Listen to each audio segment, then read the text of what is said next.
gentlemen, and welcome to the May 10th edition of the Lebanon Redevelopment Commission. We'll start this meeting as we do with each meeting and do the Pledge of Allegiance. I guess I'm missing it. I pledge allegiance to the flag of the United States of America and to the republic for which it stands, one nation, under God, indivisible, with liberty and justice for all. All right, well, thank you very much. If we could please mark 100% attendance this evening, which is awesome. Also, just a special note, because the mayor has stepped out of the room, but it is the mayor's birthday, so happy birthday to the mayor. With that, on to some fun agenda items. So first up on the agenda would be the approval of the minutes. I believe the commission received the minutes. Craig Parks is missing. What's that? Craig Parks is missing. Yeah, Mr. Parks is, He's not a member. Correct. I mean, he's not a voting member. Oh, okay. Yep. Yes, thank you for pointing that out. In terms of the minutes, so I believe we did receive those from Tanya. Any questions, or I would entertain a motion? Move the minutes be approved as submitted. Second. We've got a motion and a second. All those in favor? Aye. All those opposed? Motion carries. All righty, I do not have any old business on our agenda, so with that, we will move on to new business. And first up here, we have our friends from Baker Tilly to discuss our Tiff annual report with presentation. I've been told this is the 100,000-foot overview, which would be nice and high level. Yeah, if you guys have questions, we'll dive into the details, but that's totally up to you guys in that regard. Do you want me to use this or just talk through it? That's You gonna might be a lot want of to show it flipping. in public. Maybe hit the highlights on there if you need anything. Just remember, our folks at home can't see what you're presenting, so if there's any... Well, I've got extra handouts if anybody wants a handout. Right. So we'll just leave it off of there in case we Perfect. get to something.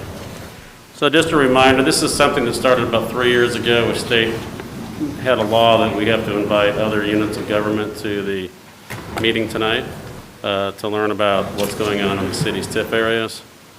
Some of this we were already doing before that, so there's just a few things we added to it. Otherwise, we were already doing kind of annual reports for the city. So we'll go through.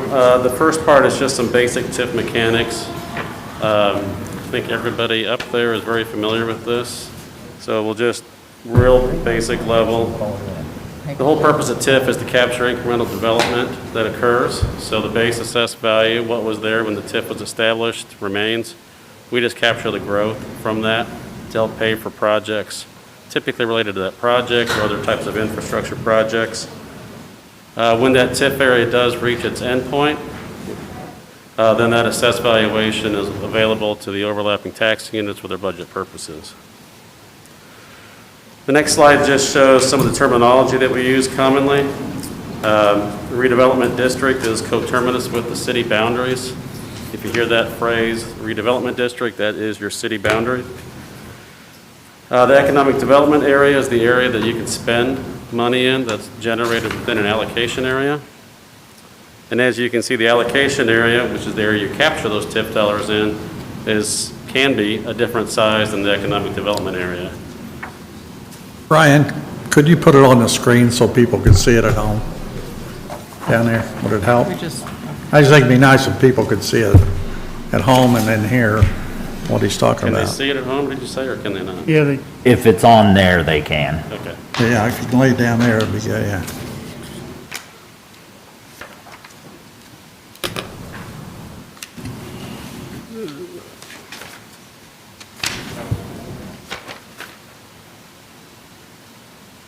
There you go. That helps people have an idea of what we're talking about. Okay. So the allocation area, the orange area, is the portion where you actually capture the TIF dollars. So that's really kind of the different kind of layers when you hear us talk through different terminology for a TIF area.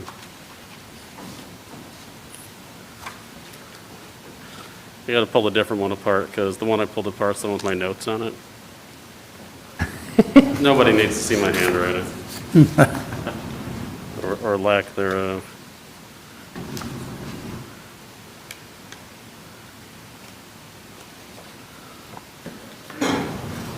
Just a second.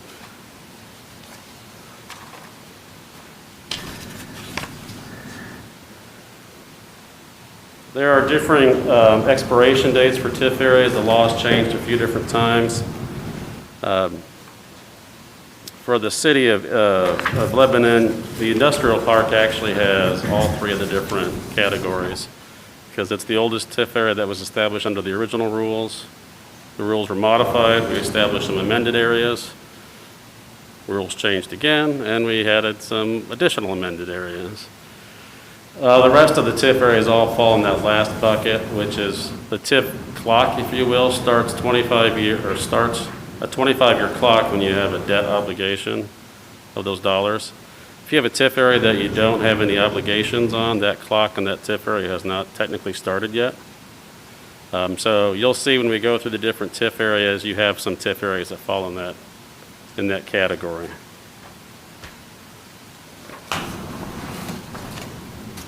So now we're going to move into each of the different TIF areas. So the first TIF area and the largest TIF area for the city is the industrial park allocation area. And you can see it was established back in 1994, and there's the number of different expansions and amendments that it has gone through. So a fair number for different projects. Each of those different pieces has their own expiration date. So you'll start to see the old area starts to fall off in 2026. In 2028, and then some of the expansions in years down the road. On this schedule, you also see the TIF estimate that we have. So we have what was actually collected in 2020, just over $2.5 million. Estimated about the same amount for 2021. We did build in a 15% kind of cushion reduction in there in case people don't pay their taxes or there's appeals related to the COVID pandemic last year.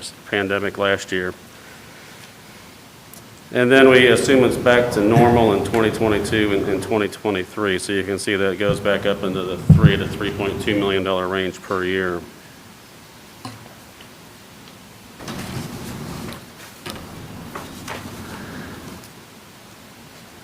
It's hard to read, but there are a number of bond issues outstanding in that TIF area as well. All the bonds out there have a property tax backup as a pledge, but they're all being paid for with TIF. That helps us with marketing and additional security on the bonds. A pure TIF bond is it's a tough sell. And this area, while it generates a lot of revenue, it is not very diverse. It's not a very large area. So we really need to have that as far as the backup. I wasn't planning to go through each of the different bonds unless you want me to. If there's specific questions, we can get on them. Nope, yeah, we'll. Next schedule shows the estimated cash flow for the area at the high level. So we have the TIF. We also have the Vincennes lease payments that are coming in to give us our revenue amount. From that, about $2 million is paid to debt service annually. Also, we have a number of annual pay-as-you-go expenses. Some of that relates to the Vincennes building, the facade program, and the Heart of Lebanon are three of the bigger ones out of that group. And then for 2021, we have some one-time expenses. Those relate to the American Structure Point, Enterprise Boulevard study, as well as the water, wastewater, and traffic study. So some of the work that's going out there. So that's that $1 million amount. Most of that is that. There are some other smaller pieces, but those are the two biggest chunks of that for this year. So you'll see we'll be spending down some of the balance that was in that TIF area, but you accumulate it to spend it at some point in time, so that's a good use of those funds right now, instead of incurring another debt issuance just to pay for those costs. Those kind of planning costs, it makes a lot of sense to use your cash on hand. And the estimated coverage on the bonds is about 135%, so that's a good amount to have. Even if we had some reduction, we still have a significant amount of coverage there on the bonds.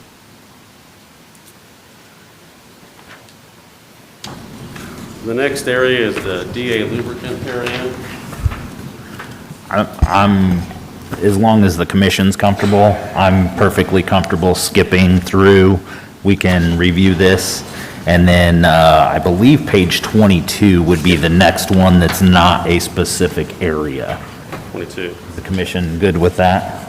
Yeah, because in all honesty, most of the rest of these, they're very, The pages we've seen are the summary of the next few pages that are broken down individually by TIF. Okay, Yeah. so the estimations that you've seen on pages 1 through 7 are then further broken down into each TIF area on pages 9 through 21.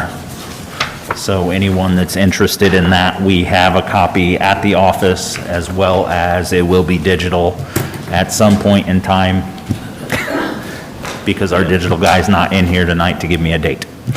yeah, well, and the rest of that, you know, in all honesty, those are developer TIF areas, and Right. they're all pretty self-contained. They don't have the exposure that the industrial park does from a city backing perspective. Right.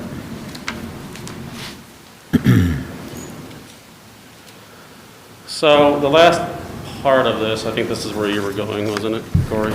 Yeah, So the last portion of this relates to, you know, what's the impact of TIF? There's always a lot of questions about it. How does that impact other units? So does it take away funds from other units? If the increased assessed value is there, the new development would not have been there, but for the TIF incentives, then it's not taking away assessed value, because the assessed value wouldn't have been there if you didn't incentivize it to come. So otherwise, if it was never there, you can't lose something that wouldn't have been there. If you remember that early graph I had where it showed the going up and then it turns blue at the end after the TIF area expires.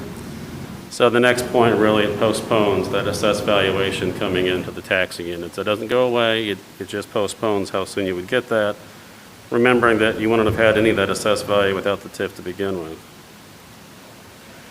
Other items, income taxes from the new businesses is not captured in the TIF area. A great deal of personal property out in the TIF areas is not captured as well. Just very select few in the industrial park are actually having their personal property captured. That's immediate assessed valuation flowing through to the units. And then, as I mentioned, after the TIF area ends, that assessed valuation flows through. I won't go through everything on this schedule. I think the biggest takeaway on this schedule is really with the referendum debt and how you get the immediate impact from the incremental assessed valuation when you're calculating what that tax rate is for that levy. So the TIF does not benefit from the rate associated with the school referendum. The school referendum benefits, and everybody benefits actually in the community by having a lower tax rate with that incremental assessed valuation flowing through to the calculation under that referendum. Specifically here in Lebanon, there's been a number of projects that the city and the school district has worked on together, so it's been a good cooperative environment. And that continues to this day with some of the training programs. Final slide relates to the industrial park. Over $20 million of infrastructure has been funded through the industrial park TIF bonds. If we didn't have the TIF for those projects, the most likely alternative would have been property tax bond issue.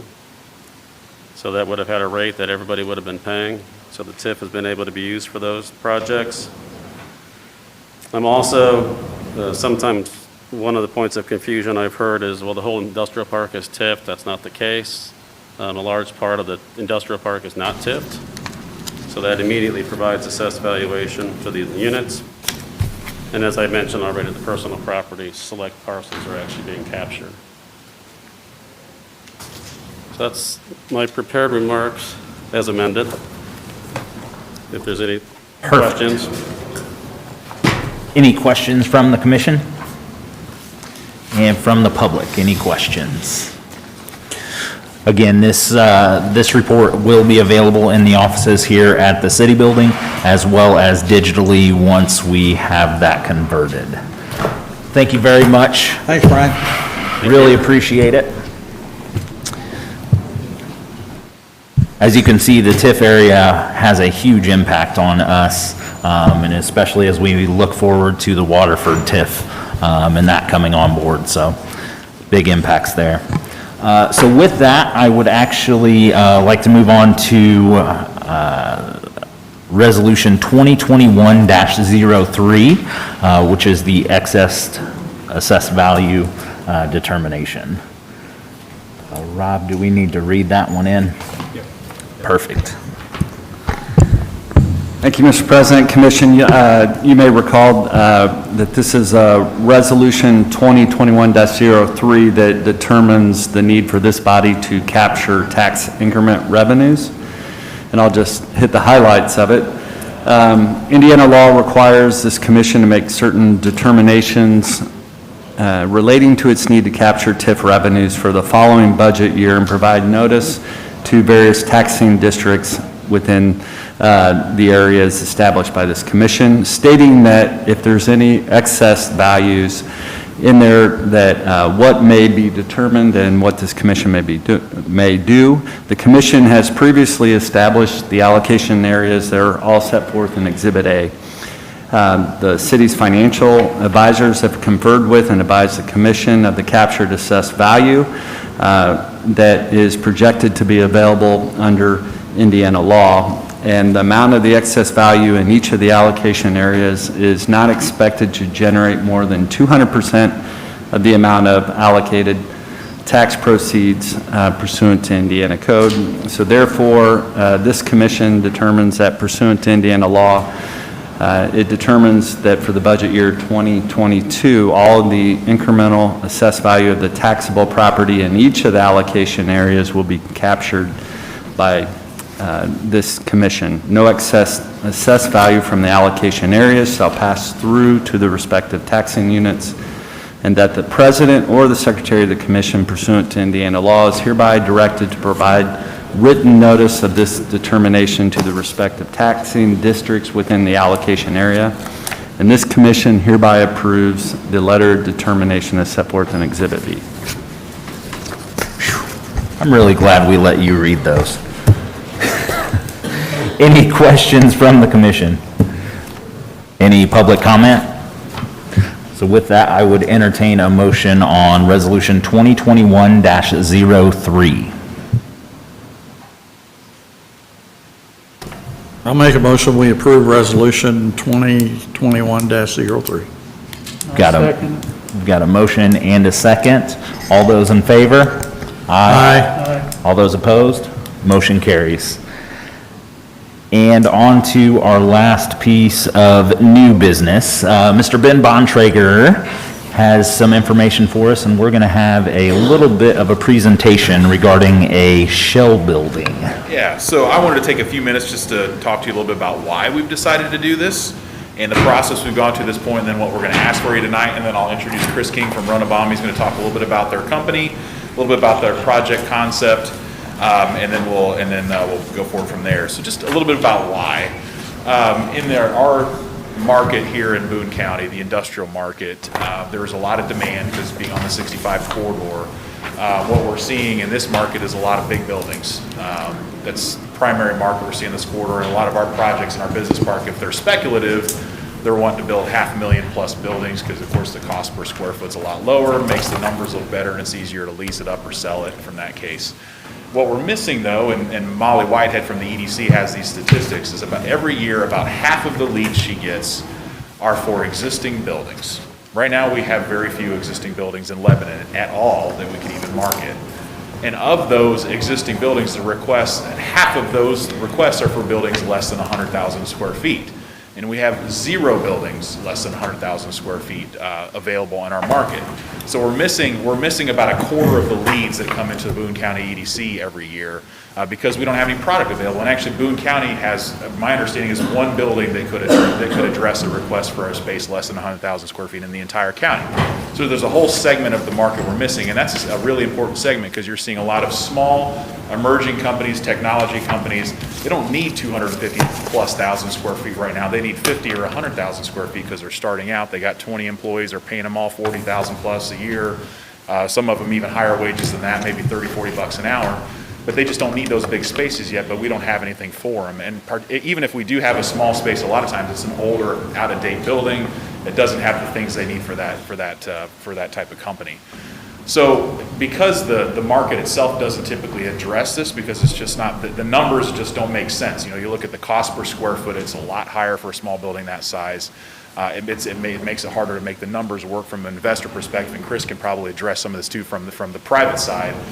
But it requires the cities or redevelopment commissions in some case to partner with the private industry to allow this project to happen, and that's what we're looking to do here.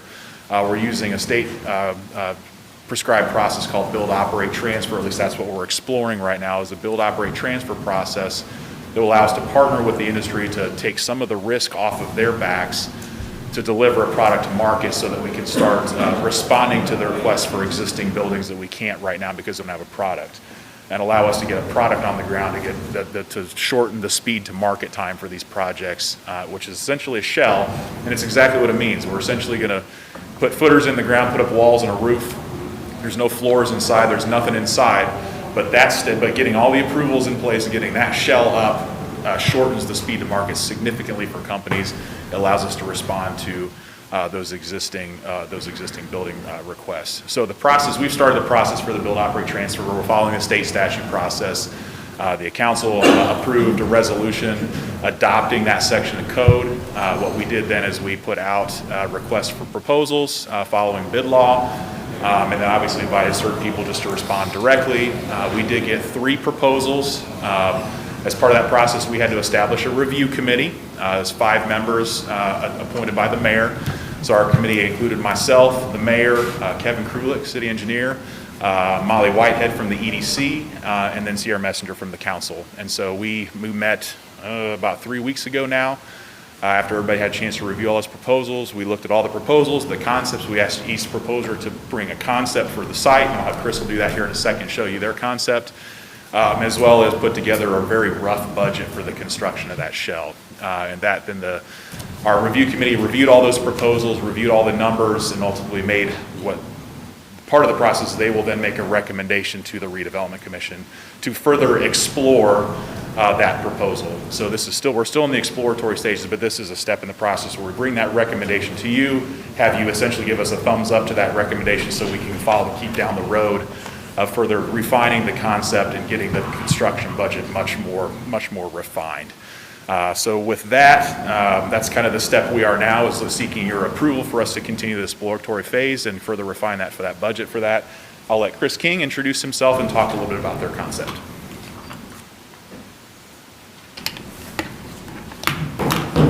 My name is Chris King. I'm with Runabohm Construction. I'm one of the owners of Runabohm.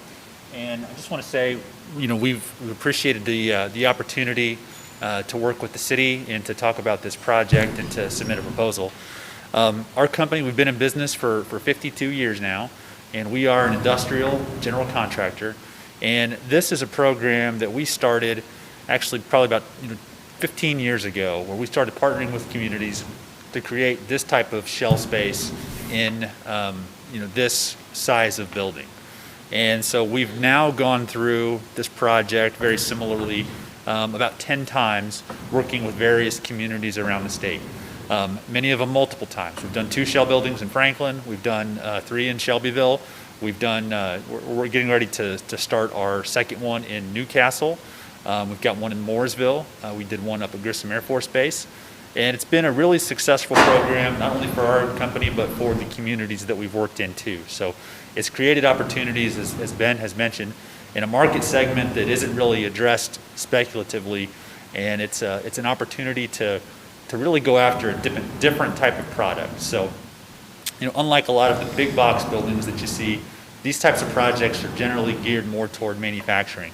So we typically see higher investment in equipment and finishes on the building, in addition to higher wages and typically, more jobs per square foot for those projects as well.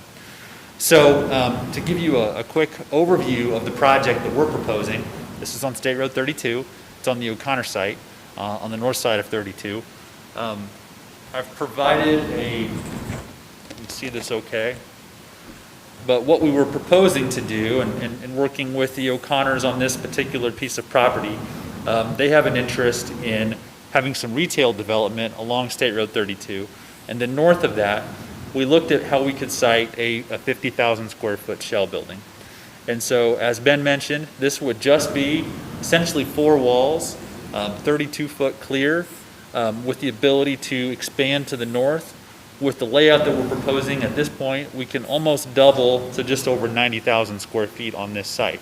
And so what this allows us to do is to be able to go after a lot of leads that come from the state, and also a lot of times local companies. This is a great opportunity for them too. We're getting ready to do a build out for the Franklin Shell building. There's a local company that's just outgrown its space and getting ready to move into that. So that's been a great project. What we see for the leads that come is typically about 75% of the leads that come through IEDC are looking for existing buildings first. And so when this is on the market, it generates a lot more traffic through a community. So we think this is an excellent location. It's a perfect fit for the type of project that we think could be very successful. With that, I'd be happy to answer any questions or to talk more specifically about the project and what we're looking at with you. Real quick, if we can pan back to his. So just to give people some perspective, so the 2 existing buildings that you see down there towards the bottom, that would be what used to be KFC, and then what I know as the old Ponderosa. So those are the 2 buildings down there that are existing that you see. The other thing that I'll point out about this, and when we talk about uniquely fitting in this space, those blue areas up towards the top and then around towards my left-hand side, those are floodplain. So you really want to avoid those if you can with any portion of structure. So realistically, when you look at this property, you can't go too much larger with a building and fit it within the area that's not in a floodplain. So those are just a couple of comments I had before. Commission, any questions, comments? Where would the parking spaces be? They're showing proposed parking along the south edge of the building, but then also the ability to expand it to the east of the building also. So as part of the shell, they had proposed installing a segment of the parking lot on the south side of the building. But then also the ability, once a tenant is determined who's interested in the building, how many parking spaces they specifically need, so we're adding to it. So again, we're trying to keep the initial cost as low as possible while providing something to show the company, but then the ability to have flexibility to add spaces as needed. So if you get something that's employee intensive and they need, 100 parking spaces, you have the ability to add those spaces specifically for them. So this just allows us to put the very bare bones minimum on the site so that we can respond to those existing building leads, and then have the flexibility if they come in and say, actually, I need 80,000 square feet, you only got 50, we can say, okay, well, we can add on to the building to the back. It's set up to do that, and they need more parking spaces, we can add more parking spaces. So this gives us the ability to have something on the ground to respond to those requests that we can't respond to now, but then with the flexibility to be able to finish the building the way it needs to be built. So if they come in and they've got big presses and they need, 8-inch reinforced concrete, we can put in 8-inch reinforced concrete in the building because we didn't have a floor in it already. And so the building has the ultimate flexibility to design it and construct it the way it needs to be constructed on the inside. This is the lot just west of Old Kentucky Fried Chicken, correct? Yes. Okay. Yeah, and this property's been on and off the market probably since before I started working here for the last 4 years. They haven't had much. They're marketing it as commercial property. Frankly, there's not a lot of interest in commercial retail right now. And with it being across from the existing Lebanon Business Park, we felt there was some synergies there with the existing business park. Maybe there's a supplier to the business park tenant. But also just, there may be a move-up business that's currently in a smaller space that needs a newer space, or an emerging company, a technology company or manufacturing company that's looking to get their first big building, that we want them to set roots here in Lebanon. Maybe they're the next company that's building 400,000 square feet in a business park some point in the future. What about the drainage plan? So this is part of the regional detention area. So the drainage pond that would be constructed in this area to the north would offset the required drainage for what this site. So this would, in essence, put the water would go directly into the creek as opposed to detaining on the site, and then it would pay into the regional detention program. The other unique thing, and of course they just showed it and took it back off, the city of Lebanon actually owns the 3 acres right here. I don't know the history of that site. I don't know that anybody really knows exactly the history to why we own it or what it has been historically used for.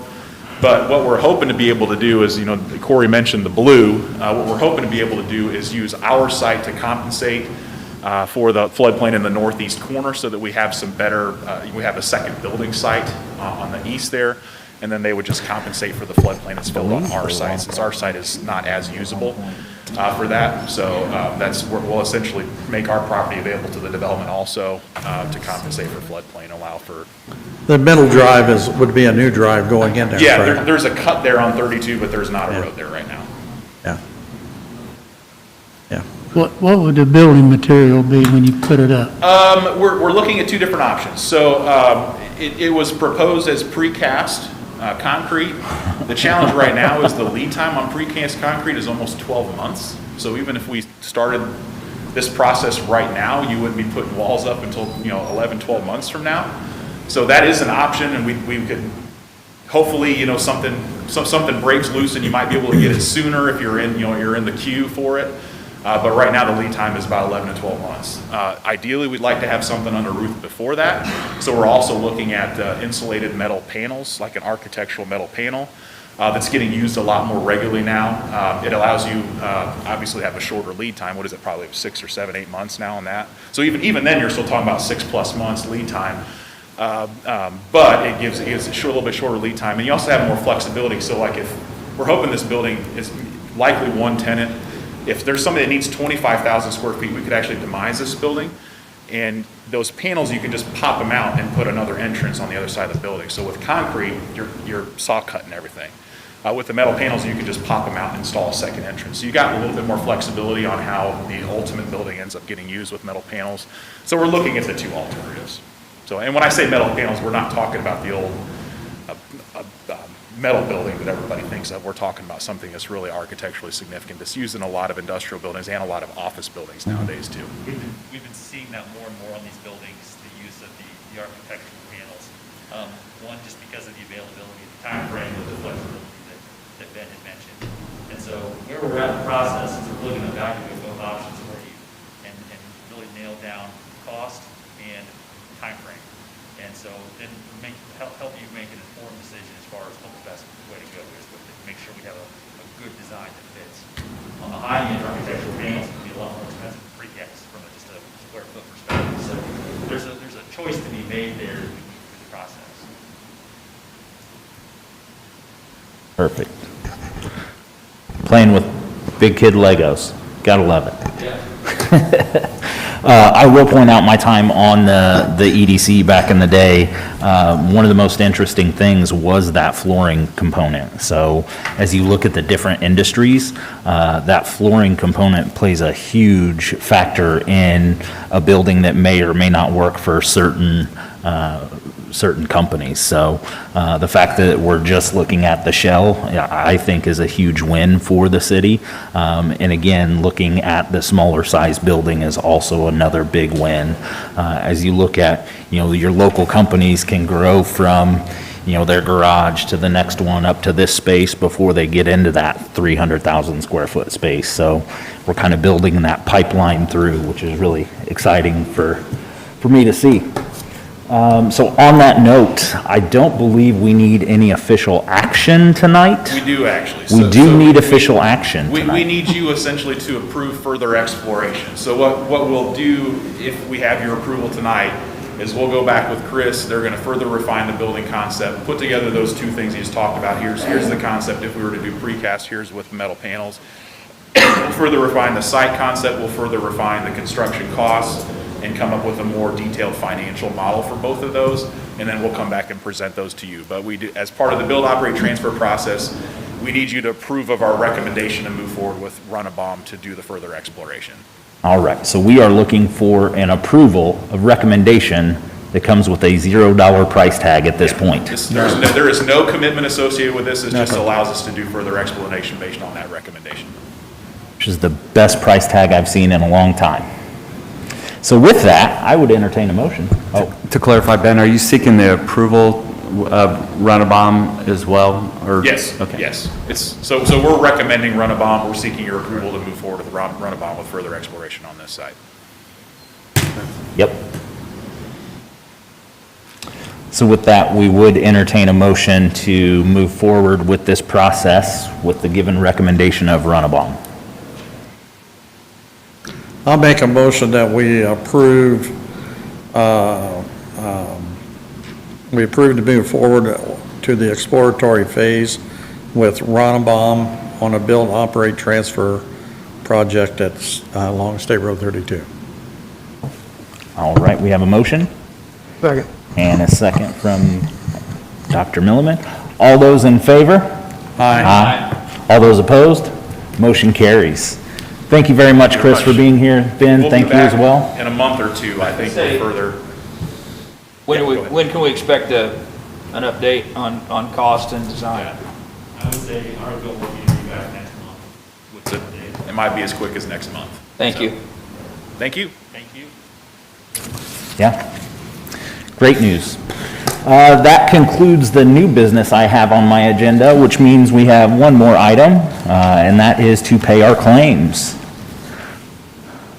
Make a motion, we pay claims. Got a motion? No, second. A second as well. All those in favor to pay the claims? Aye. Aye. All those opposed? Motion carries. And last on the list is our motion to adjourn. Make a motion, we adjourn. A motion with a second. They're awful quiet on Someone that end of from the this room. end. That was a troublemaker at the end. Thank you. We've got a motion and a second. All those in favor to adjourn? Aye. We will see you at the next regularly scheduled RDC meeting. Good job, Mr. President.